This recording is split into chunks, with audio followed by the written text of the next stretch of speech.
गीता के वचनों में भगवान श्री कृष्ण ने अर्जुन को जीवन के सत्य, धर्म, कर्म और मोक्ष के मार्ग पर चलने की शिक्षा दी है। कुछ प्रमुख वचन इस प्रकार हैं।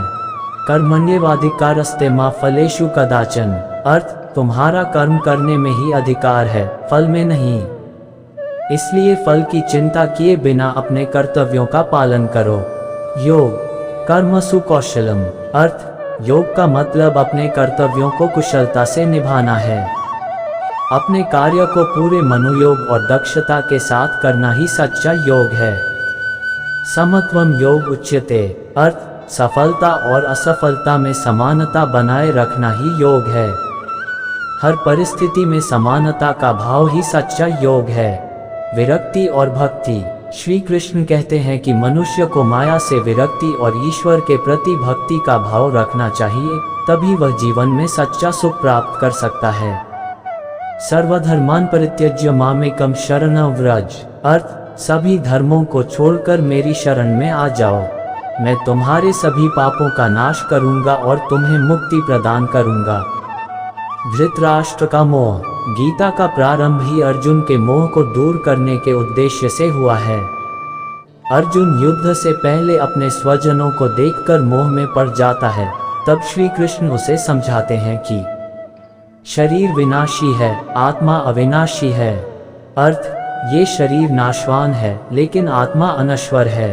मृत्यु केवल शरीर का नाश करती है, आत्मा सदा जीवित रहती है। कर्म का महत्व, नियतम कुरु कर्म त्वम कर्म ज्यायो ह्यकर्मणः, अर्थ अपने निर्धारित कर्तव्य को करना ही श्रेष्ठ है। अकर्मण्यता से बचते हुए कर्म में ही लगे रहो, क्योंकि कर्म करना अकर्मण्यता से कहीं अधिक श्रेष्ठ है।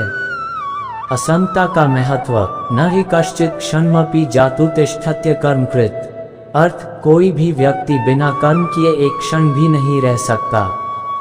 सभी जीवों को उनकी प्रकृति कर्म में प्रवृत्त करती है, इसलिए हर समय कर्मशील रहना चाहिए।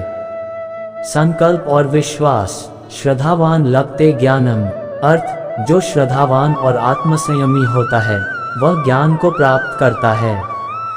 ज्ञान प्राप्ति के लिए संकल्प और श्रद्धा की आवश्यकता है। ज्ञान और अज्ञान, अज्ञानी मनुष्य संसार में मोहग्रस्त रहता है, जबकि ज्ञानी उसे मुक्त कर देता है। अर्थ अज्ञान अंधकार का कारण है और संसार में मोह को जन्म देता है।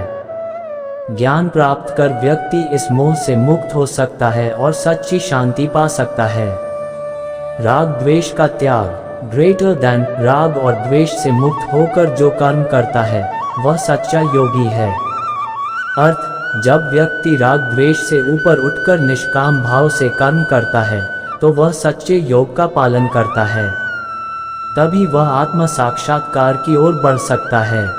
गीता का ज्ञान हर स्थिति में संतुलन, धैर्य और आत्मनियंत्रण सिखाता है। ये वचन जीवन में आध्यात्मिक मार्गदर्शन और मन की शांति के लिए अनमोल हैं।